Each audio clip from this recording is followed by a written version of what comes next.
So who was Edward Bach? He was a medical doctor. He had trained conventionally, and he was working in the emergency room treating the casualties of World War I. He had quite an intense job. He went through the Great Spanish Flu of 1918, again, as a conventional medical doctor. But even then, during that period, he started to ask some deeper questions about health and disease. He was feeling that there must be something more. And so he wanted to look to nature, and especially to the plant world, to see if there were alternatives in the plant world. And that's when he started to make trips to the countryside that he loved. And he spent a lot of time with the plants. So it's said that he could feel the energetic properties of the plants. And he would take a flower petal and he would put it on his tongue. And he would feel what that flower could heal. Or he would hover his hand over the plants, and it's like he knew, he had an embodied sense for what they could heal. So let's go to, how did Bach make these remedies? Well, there were two different methods. They're called this. Today's guest is Linda Nurra, who is a certified classical homeopath, flower essence practitioner, and teacher with a virtual practice in the wine country of Santa Barbara, California. She earned her advanced practitioner diploma from the School of Homeopathy in the UK and has held multiple leadership roles in homeopathic education, such as curriculum director and lead faculty at the Prometheus Homeopathic Institute. Linda has served on the board of the California Homeopathic Medical Society and contributed over a dozen publications to homeopathic and academic journals. While homeopathy remains her professional foundation, flower essence therapy is her passion. She teaches a popular course on the Bach flower therapy for homeopaths, along with offerings for the broader public, sharing the healing power of flower essences to help people flourish and thrive. You can sign up for her mailing list and view upcoming courses at insighthomeopathy.com and the forthcoming floweressenceacademy.com. Thanks so much for listening. Welcome to the Homeopathy Hangout Podcast, where we discuss all things homeopathy from around the world. And now our mum and your host, Eugenie Kruger. Hello, homies, and welcome back to Homeopathy Hangout. And today we get to hang out with the lovely Linda Nurra from California. Welcome to the show. Thank you so much, Eugenie. It's a pleasure to be here. So lovely to have you on because, I don't know, somehow we've managed to get through 400 episodes and we haven't done a single one on the Bach flowers. Like, I don't even know how that happened. Crazy, right? Mm-hmm. Now, you are going to be telling us a bit about that, but you probably know the drill by now. Always ask my guests to let me know how you were first introduced to homeopathy. Well, it's a similar story, how I was introduced to homeopathy and Bach flower remedies. So I'll kind of weave it together. So I was born and raised in the middle of the Mediterranean on a beautiful island called Sardinia, Italy. And from a pretty early age, I was familiar with this idea of the special medicines, the folk medicines, the herbal medicines that the people knew about. And I remember as a young child, I would love to listen to the elders when they told stories about these special medicines. And I also had the good fortune of having a family friend who was a pharmacist, an herbalist, and generally a natural medicine expert who took me under her wing.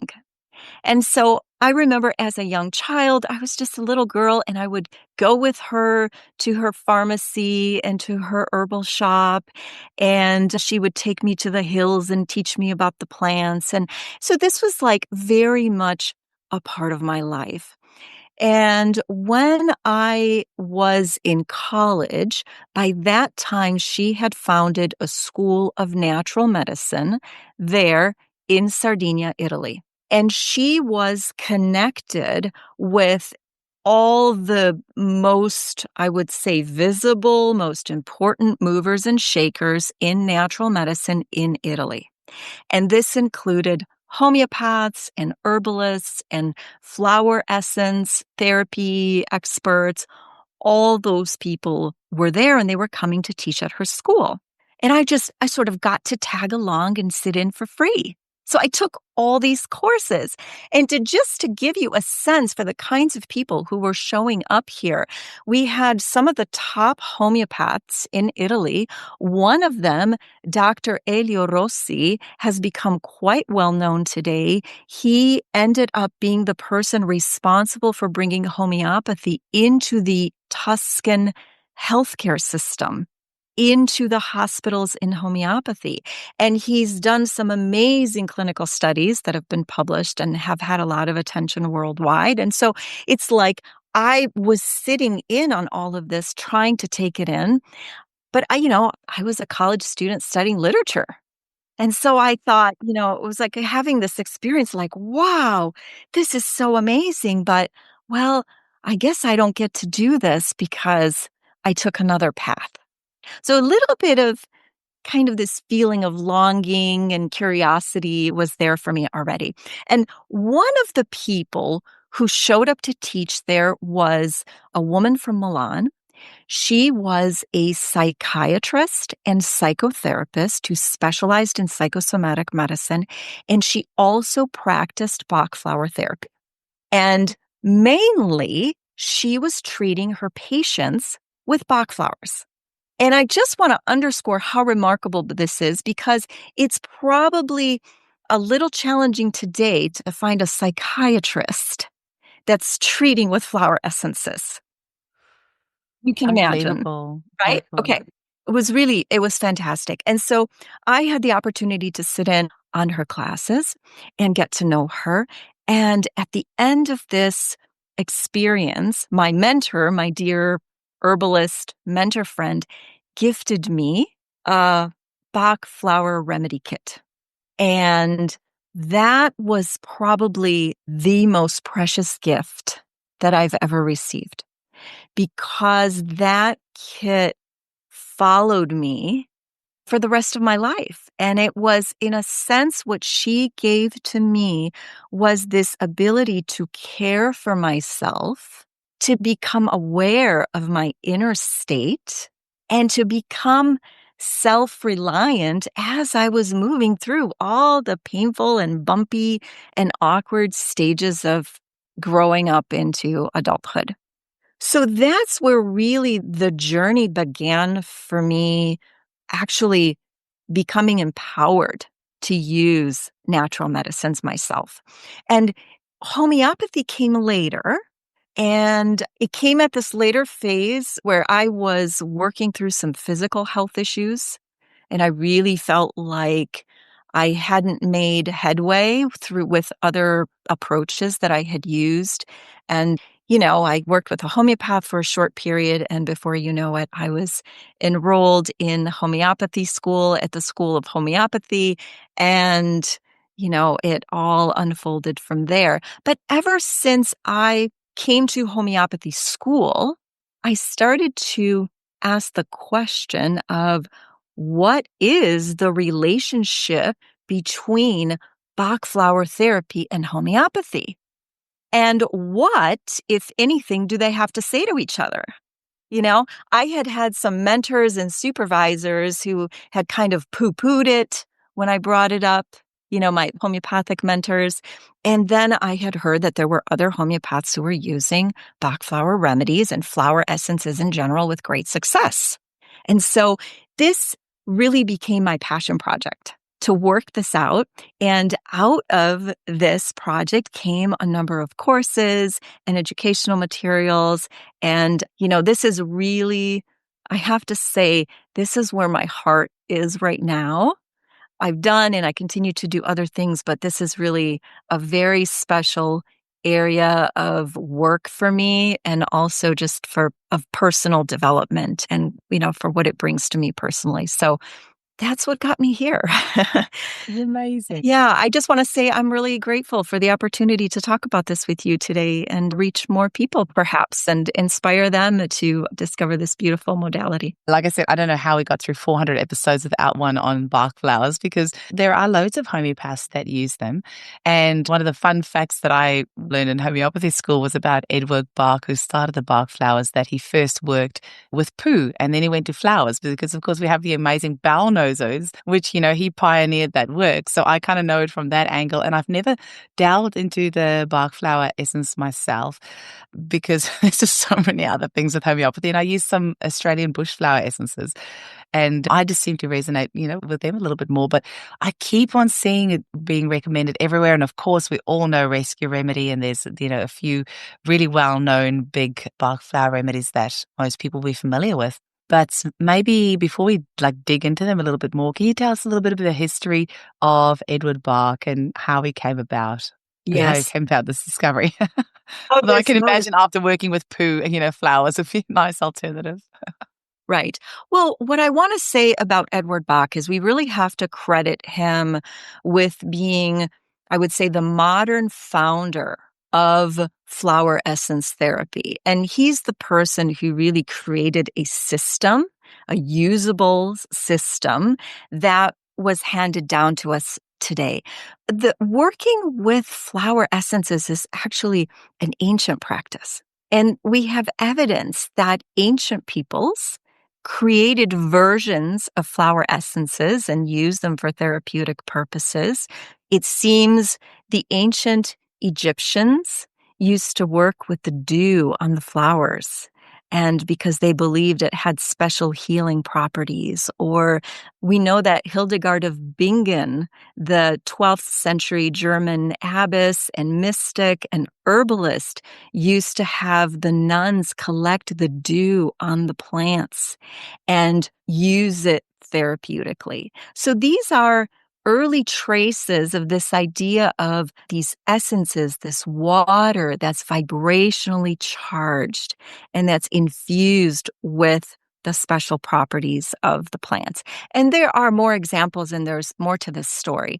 But we don't really know if Edward Bach knew about all these examples. There was someone at the Royal London Homeopathic Hospital when he was working there by the name of Robert Thomas Cooper, who was thinking about something similar. So before Bach started working at the hospital, and he had passed away by then. But what he did was he intuited something very special about flowers, and then he systematized it and handed it down to us. And so what we can say about him, and so it's a long story, and I wish we had time to tell the whole thing, but I'm just going to kind of synthesize. Do you the cover some story. of that in your course? Like more? I You do. do? We Oh, cover good. we go in depth. I mean, he's such a fascinating character, and he's really, I think he was quite a complex man. And most of the stories that we hear about him are kind of sanitized, it's kind of like the scrubbed version. But there's just so much that's interesting that, once you go down the rabbit hole and you look into his life, you can discover it's really extraordinary. So, who was Edward Bach? He was a medical doctor living in England in the beginning of the 20th century. He had trained conventionally, and he was working in the emergency room treating the casualties of World War I. He had quite an intense job. He went through the Great Spanish Flu of 1918, again, as a conventional medical doctor. But even then, during that period, he started to ask some deeper questions about health and disease. And he noticed that different personalities, different people healed or failed to heal in different ways, right? And he was trying to understand what is happening here. What is the role of the mind and the emotions and the personality in health in healing and also in disease, in the creating the process of disease. And it wasn't until he got a job at the Royal London Homeopathic Hospital that he started to have some answers. And he had a framework, he had a model for thinking about this. And he was able to move from this, the materialism of the mainstream medicine of his time into a more vitalistic and holistic way of thinking about health and disease. So he had already been studying intestinal bacteria. And so his research had begun. He continued to develop it within the homeopathic context. And that's what really brought us the birth of the bowel nosodes. I like to say, in a sense, he's not sufficiently recognized for being one of the pioneers of microbiome theory. We're all talking about the microbiome today. Absolutely. And his work was fantastic. And I would really say he was one of the people who started to look at that connection between intestinal bacteria and chronic disease and to notice some correlations and also notice correlations with the mental and emotional states, right? So really, really big, important contributions to homeopathy. But it seemed to not be enough for him. Part of this, I believe, was coming from his own healing journey. So he had been diagnosed with terminal cancer years before. He had been told that he had only 3 months to live. And now fast forward a number of years, and he was still alive, committed to doing his work. But I think also what he was feeling was that there must be something more, that this work with the bowel nosodes wasn't giving him all the explanations and all the solutions that he wanted. And so he wanted to look to nature and especially to the plant world to see if there were alternatives in the plant world. And that's when he started to make trips to the countryside that he loved. And he spent a lot of time with the plants. So he would, it's said that he could feel the energetic properties of the plants. And he would take a flower petal and he would put it on his tongue and he would feel what that flower could heal, right? Or he would hover his hand over the plants and it's like he knew, he had an embodied sense for what they could heal. And so from there and through this process, he developed a way to kind of harness that energy, to gather up that energy in these spring water infusions. So, and this brings us to how are these remedies actually made? Because I think it's what we're talking about. Yes, right? please. Thank you. Very different from homeopathy. Okay. Both Bach flower therapy and homeopathy are vitalistic. They're holistic. They treat the person and not the disease, right? They look at the mind-body system as one unified totality. But the remedies, the way that the remedies are made, the way that they work, and the way that they're used in clinical practice are profoundly different. Okay, so let's go to how did Bach make these remedies? Well, there were 2 different methods. They're called the sun method and the boiling method. And I'll talk about the sun method for a moment. It's really the most poetic and lovely one. So imagine Bach is out in nature and he's in the countryside and he's studying the plants and paying attention. So Bach would look for the plants and the flowers when they were at the peak of their bloom. They're sort of the blossoming, the peak of their bloom, because Bach believed that the flowers at that peak stage contained the highest healing frequency of the plant, right? Sort of it's the highest, most evolved potential and expression of the plant's being. And that he related to the highest expression of human potential, human spiritual potential. So he believed that there was a difference, if you made the remedies with the flowers, versus making remedies with the leaves and the roots and the branches, right? We know in homeopathy we can use all the parts of the plant and often do. In homeopathy, we don't have this focus on the flowers, right? But Bach said there's something very special about the flowers, and he could actually feel it in a tactile or sensory energetic way.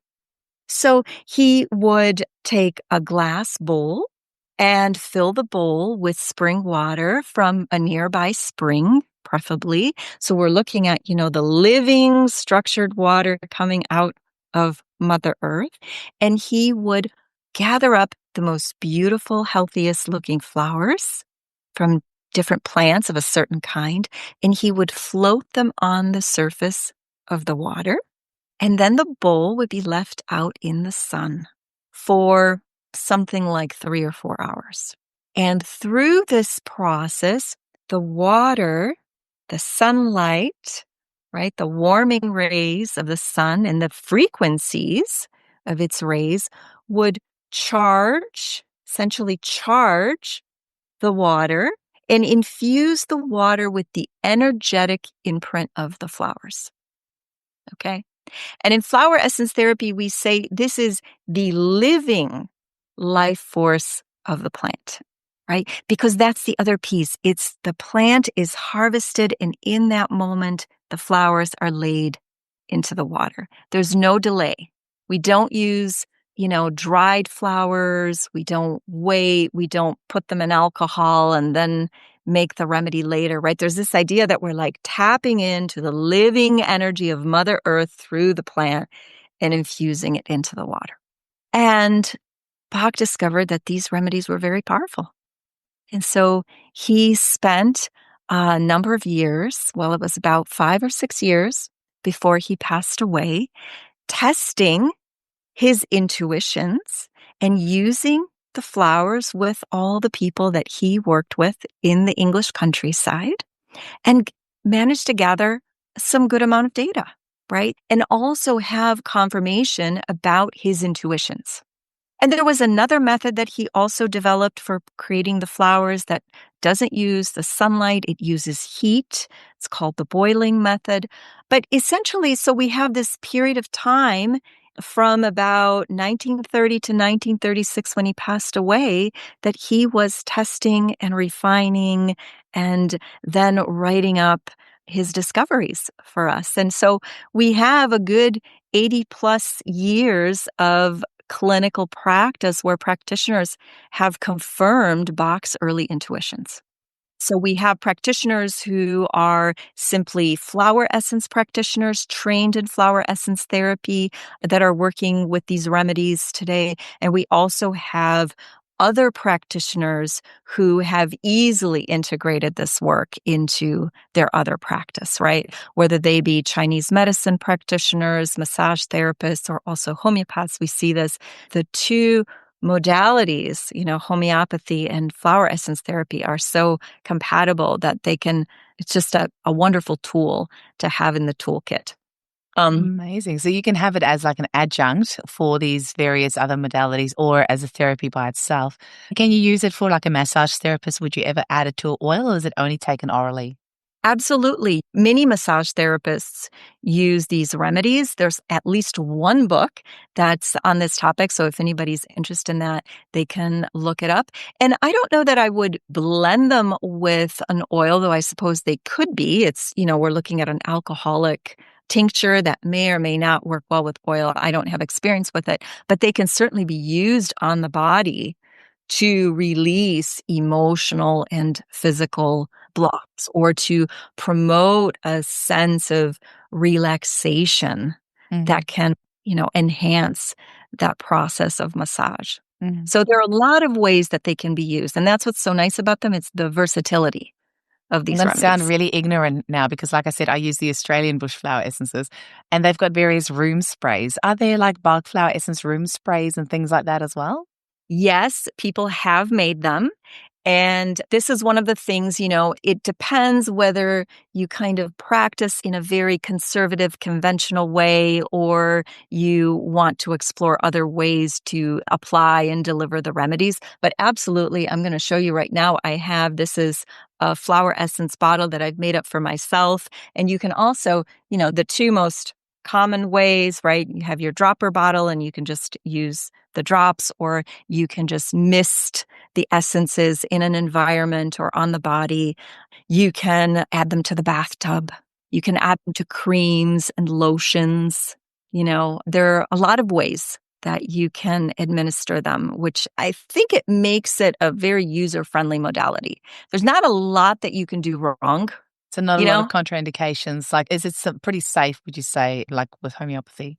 Yes. So the Bach flower remedies are absolutely safe and non-toxic. And there are really no contraindications.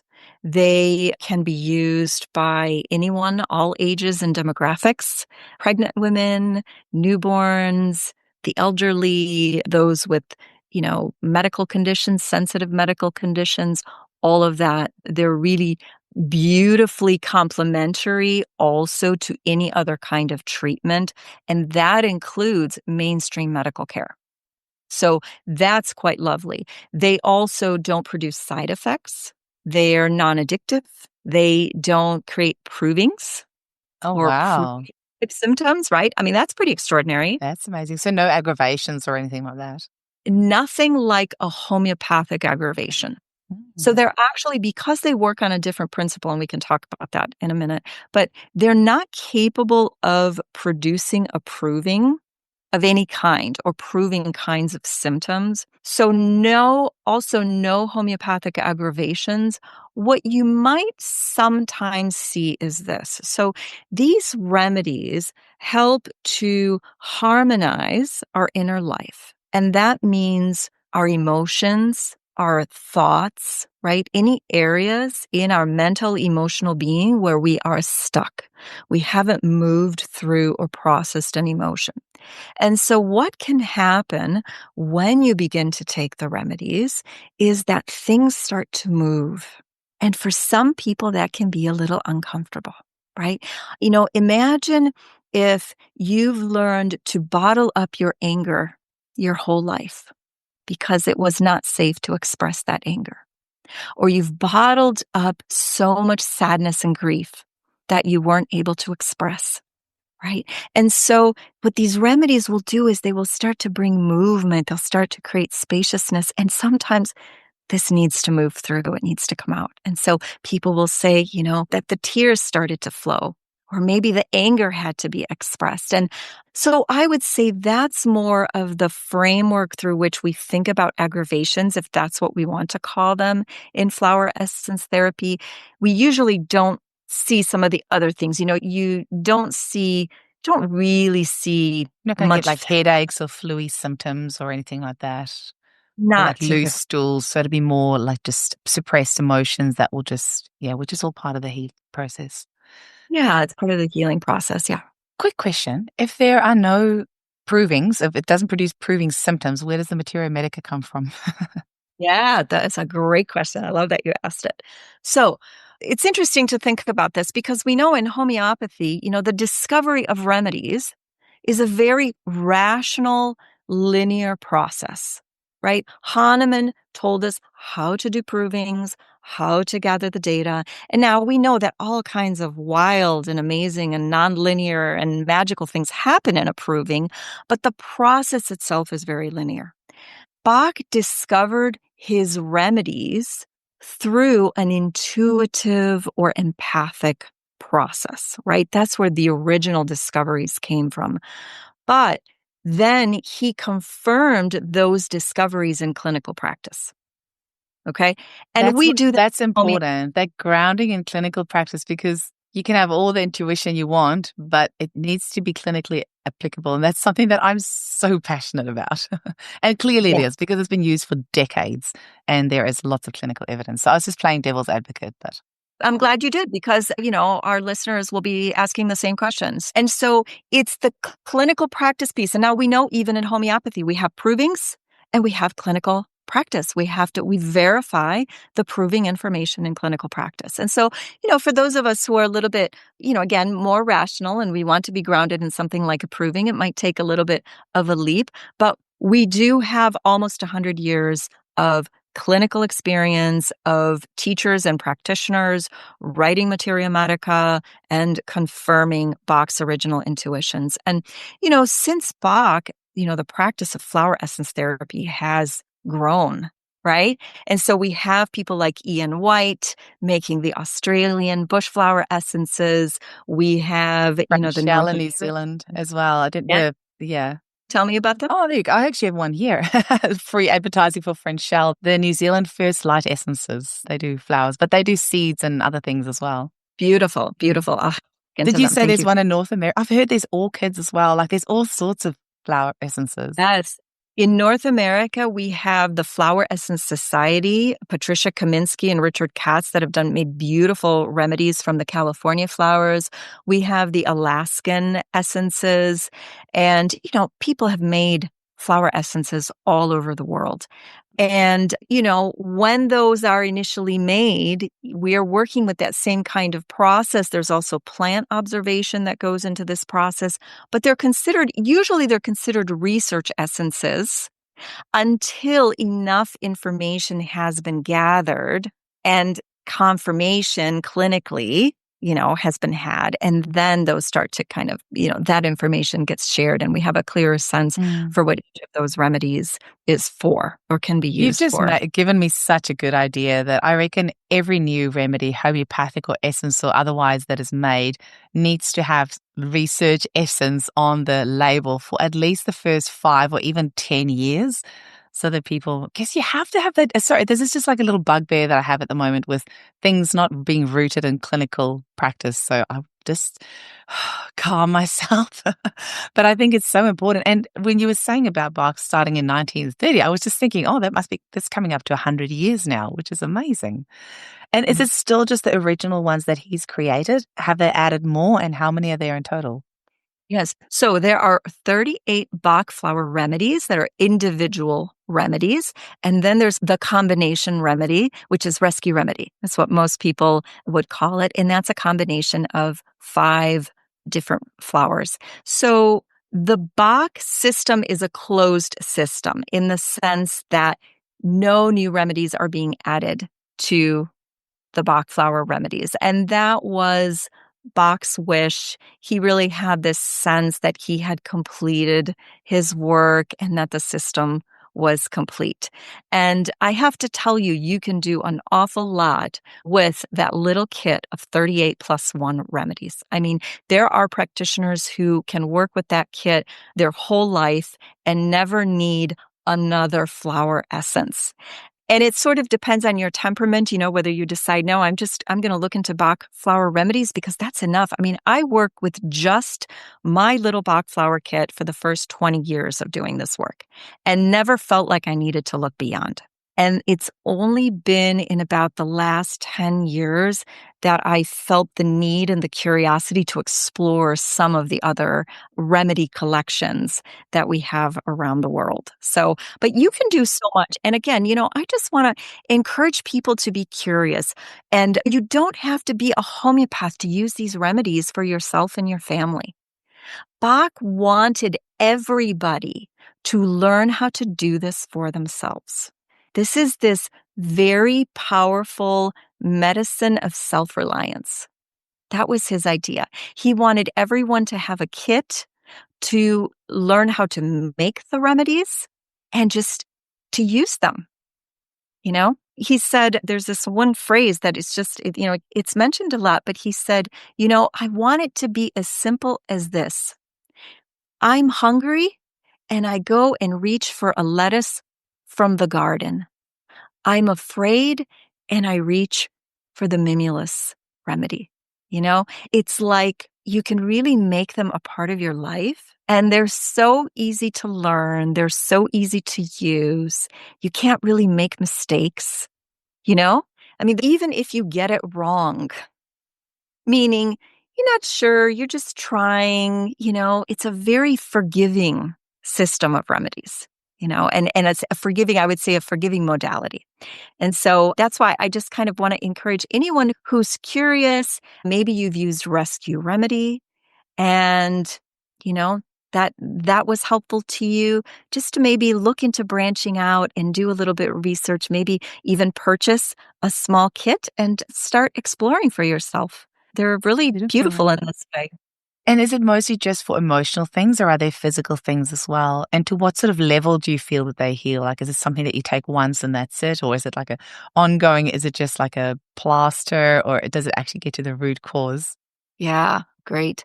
So, all right, the first thing I think I want to begin with, that starting point of this is a vibrational or energy medicine. It's a subtle medicine. It's not a material or molecular dose of active principle, right? And it's sort of in itself, it's not a material physical medicine. Okay. So the way it touches us is on this subtle energetic level, much like homeopathy. Okay. Working on this subtle plane. And typically, we start to see effects in the mental and emotional sphere. That's right. And we are also prescribing these remedies based on mental and emotional indications. However, we know that we are one being, we are an integrated totality, and people will often report that their physical symptoms have gotten better. Well, I'm probably a good example because our lovely listeners would have heard that my voice is not sounding what it normally has. And I've had some things happening and I couldn't talk about it, and I had to keep it quiet for a period of time before I could say something. And I was taking remedies. It wasn't helping. My voice wasn't getting better. And then just before this podcast interview, I finally had the conversation I had to have. So, but I wonder, like, in a case like that, the voice is gone, but I know it's because of psychosomatic reasons. So I'm thinking if I had some Bach flowers to, the shock and everything else that was suppressed, I think maybe if I had some Bach flowers, then that probably would have helped my voice come out. So I might have to chat with you about some Bach flowers afterwards. Yes, yes. It's a beautiful use. It's absolutely a Mm. beautiful way to use them. And, I think I mentioned my original teacher, she was an expert in psychosomatic medicine, and she used these remedies also through that lens to help people work through physical issues that weren't moving any other way with these remedies, right? So we're not prescribing based on the physical issue. Okay. It's not like this remedy for this physical ailment. Okay. We are looking at how that person is feeling in themselves.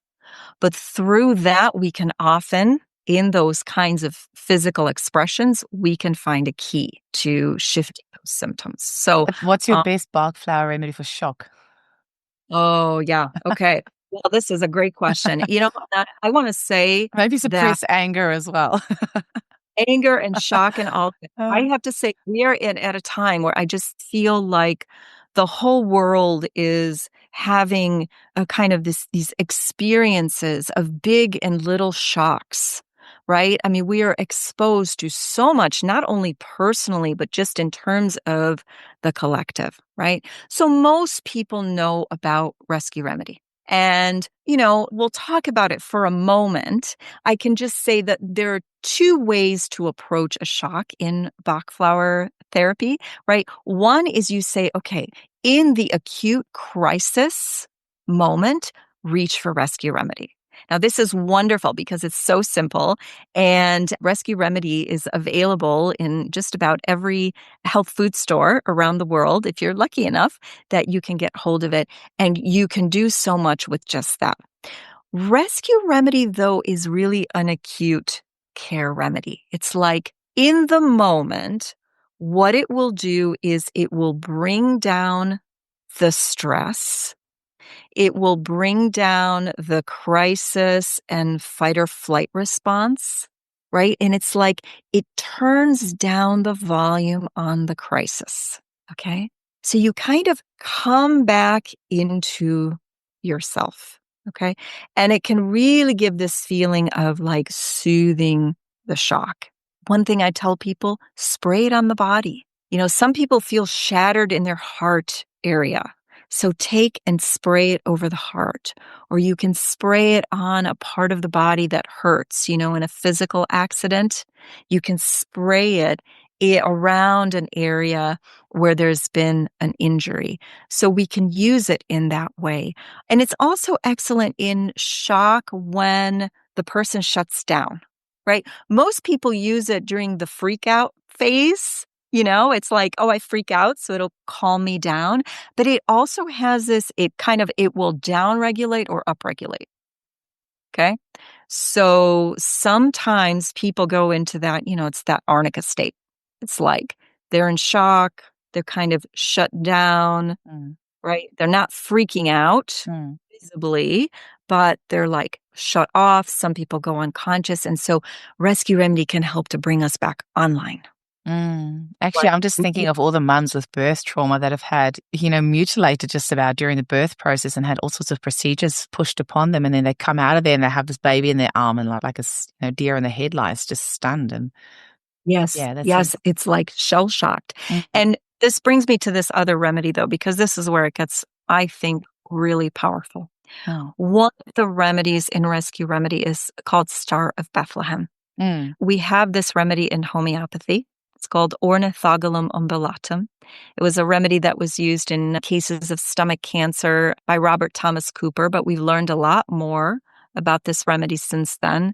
And it's a very powerful remedy for trauma, including the trauma of birth. So it's often used in the case of babies. They come into the world, right? And, it's like there is a shock, there's a universal shock, right? That, the human baby, that any baby coming to light experiences. It's a change. It's a new situation.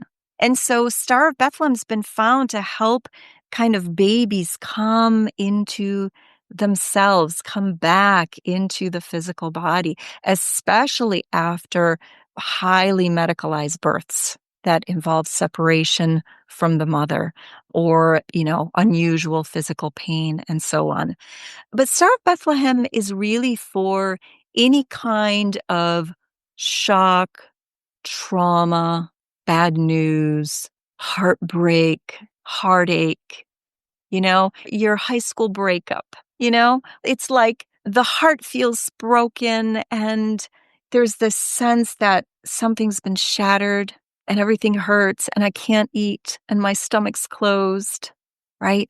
And there's this comfort that it brings into the heart. The remedy's also been called the liquid hug because that's lovely. That kind of a comfort. And it can do that very quickly in those situations. Okay. So again, you can think of that remedy not only for like the big things, the loss of a loved one or an accident or a scary diagnosis, but also just for all the little shocks, all the bad news. We're on our phones all the time. How much bad news are we taking in? And some of us are really suffering in deep grief over that bad news, right? So that's the other part of this. It can really soften and comfort the grief that can come from all these experiences that we're facing. So really quite beautiful. There's so much more to say, but I love that you asked about that particular topic because I think so many people are needing this right now. We're obviously recording this the day after, or 2 days after Charlie Kirk's been assassinated, and this is not going to come out for a month. So it makes me, I actually almost wish that we can drag this episode a little bit sooner because there's a lot of people that are going to be in shock right now. Have you got some specific remedy advice? Is this still the same one that you would recommend, or is there a different one that you would recommend? Because even though this is coming out a month later, there's still the shock's not going to go overnight. People are going to go through various stages of grief and shock and anger probably as well. Maybe just as a collective, this is going to come out 1 month after this event's happened. For people who are, what sort of Bach flower advice can you give them? Yeah, I would really say that Star of Bethlehem is a very profound remedy to address the core of that shock. So that should probably be I would include that at the base of formula for this experience. And like you mentioned, everybody will process this differently, right? Some people will go into fear and anxiety about the world not being a safe place. So that's one of the things that can happen. And we have remedies for fear and for terror. Rock rose is an important one for extreme fear. It's the kind of fear that can make you panicky, that can give you a panic attack. Rock rose. It's like, think about, it's the flower version of an aconite, okay, when these things happen. So that's an important one. But there's also a related remedy that's about when that big, intense fear, maybe it doesn't look so big. It's like this daily anxiety. It's this state of general fearfulness about being tentative, about being in the world, just this fearfulness in a general sense. Sometimes people feel afraid to go out. People might feel afraid to be out on a college campus or to be out at a big event. Those are some of the ways. Then there's the anger, the big anger. And, what's beautiful is that we have in the system, we have different remedies for different kinds of anger. One of the things that's going to come up now, and that's already coming up, is the anger at the injustices in the world. Okay. Wherever you land, whichever side you land on of all these debates and questions and conflicts, right? This idea of there's a right and a wrong, and I'm so angry and I'm so fired up and it's so unjust, and I want to go out there and I want to fight the injustice, right? And that remedy is vervain. Okay.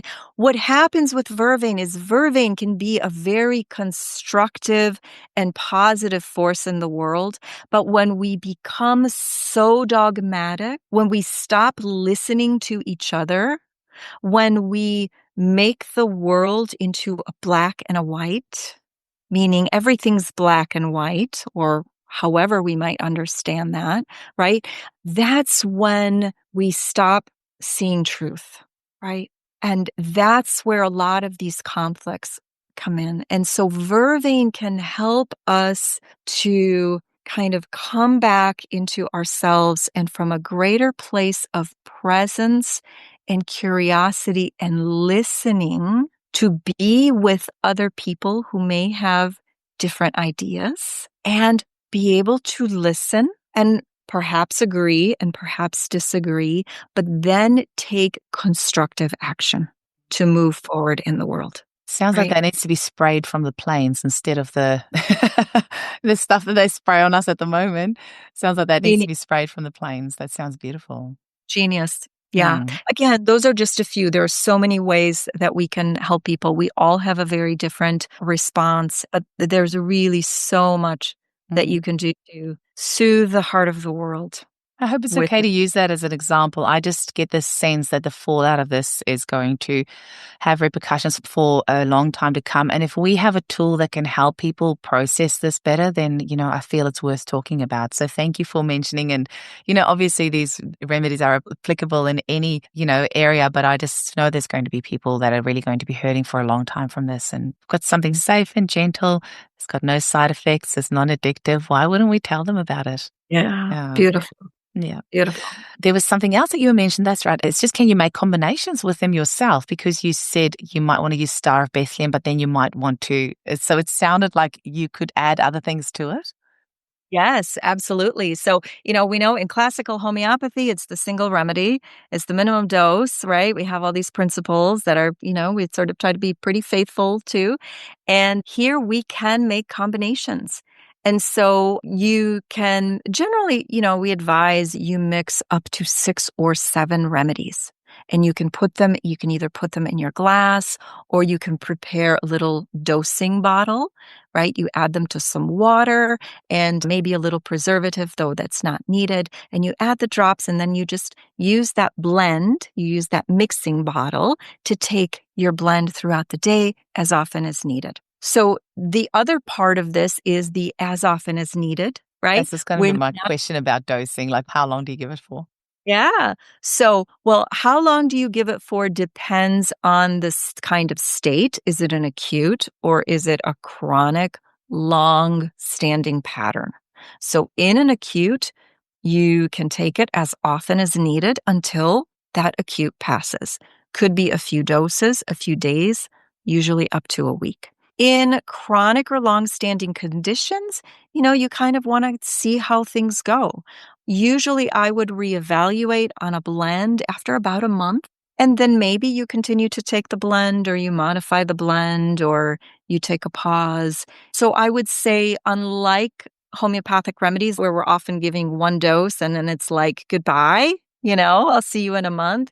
Here, there's this more, we kind of have a daily relationship with the remedies. And we can also decide when and how often we're going to take them.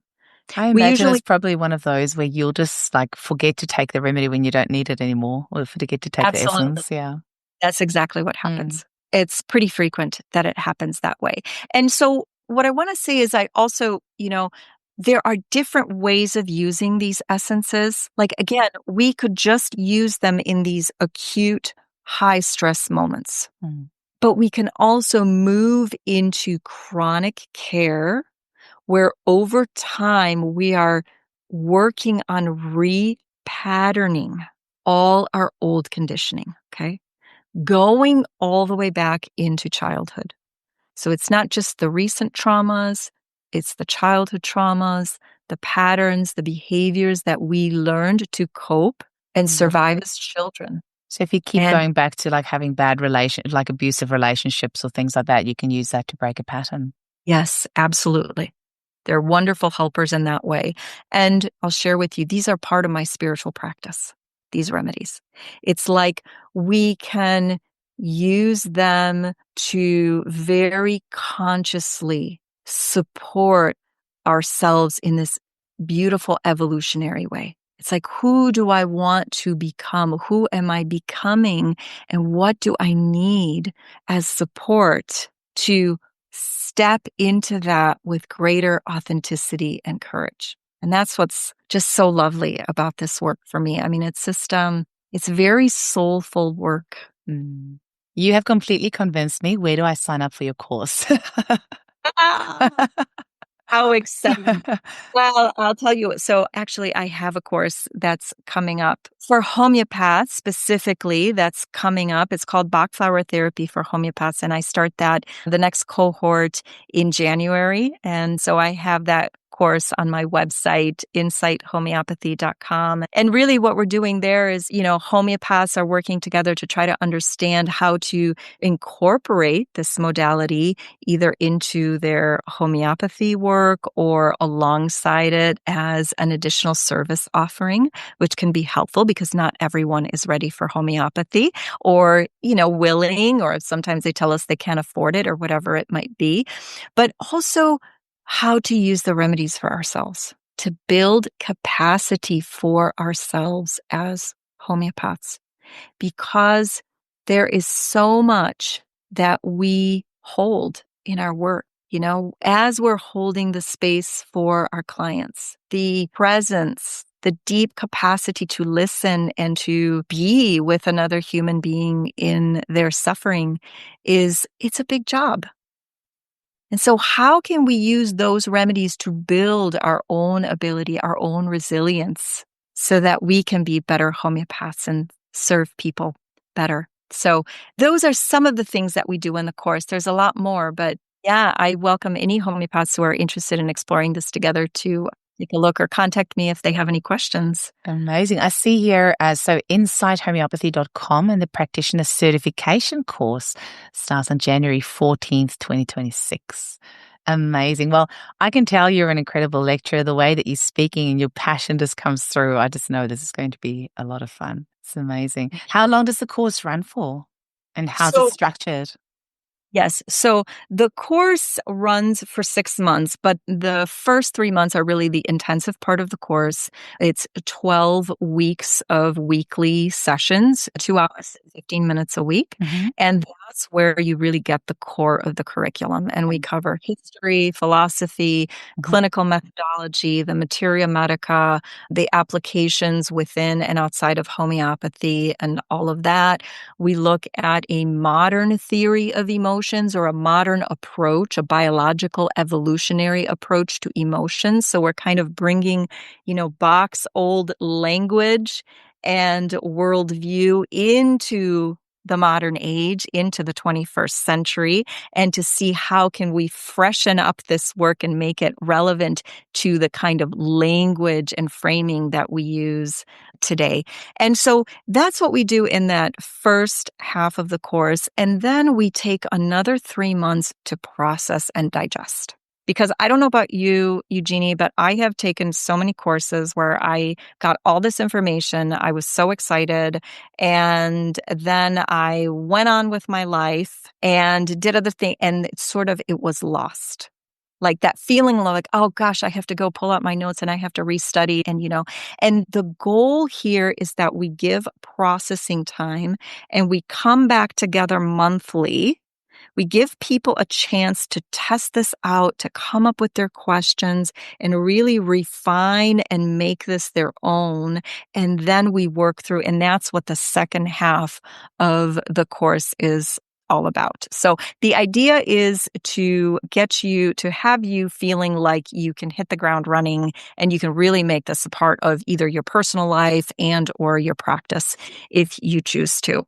I love that you're holding space for them at the end there as well and helping them integrate. You're right. That I feel like that is the missing piece of a lot of courses. That's really great that you're doing that. And your website is beautiful as well. So for our listeners, go check out insighthomeopathy.com. And thank you so much for today. I know that it's going to help a lot of people, looking for some answers, some different modalities, or, just I've got a lot of home prescribers as well. Maybe I think the idea of 38 Bach flowers being a closed system, that's not so overwhelming because a lot of the others, they keep on adding new flowers. So I do like that idea of it being around for almost 100 years. You've got a closed system, you learn those, you become a master at it, and you can do amazing work with just that. So that's a good selling point, that one.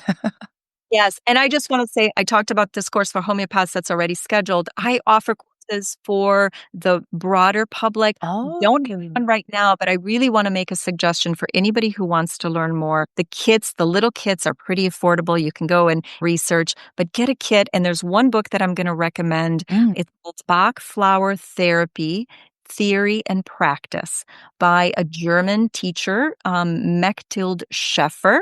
And it's a tiny little book, but this book is wonderful for anybody, practitioners and non-practitioners. So if you want to go learn, get that book, get yourself a kit, or maybe you can, build up your kit a little bit at a time, but you can really just do so much even with self-study. There are a lot of free resources on it. And I want to encourage everybody who just resonates with any aspect of this to go and explore and find out if it's something that's for you. So. Love it. It's been so fun getting to know you because I've had some of your other, colleagues at Prometheus Institute on the podcast as well. So it's been lovely to get to meet you as well. And I really appreciate your time and the generous way in which you shared today. So for that, thank you very much. Thank you so much, Eugenie. It's been a pleasure. Thank you.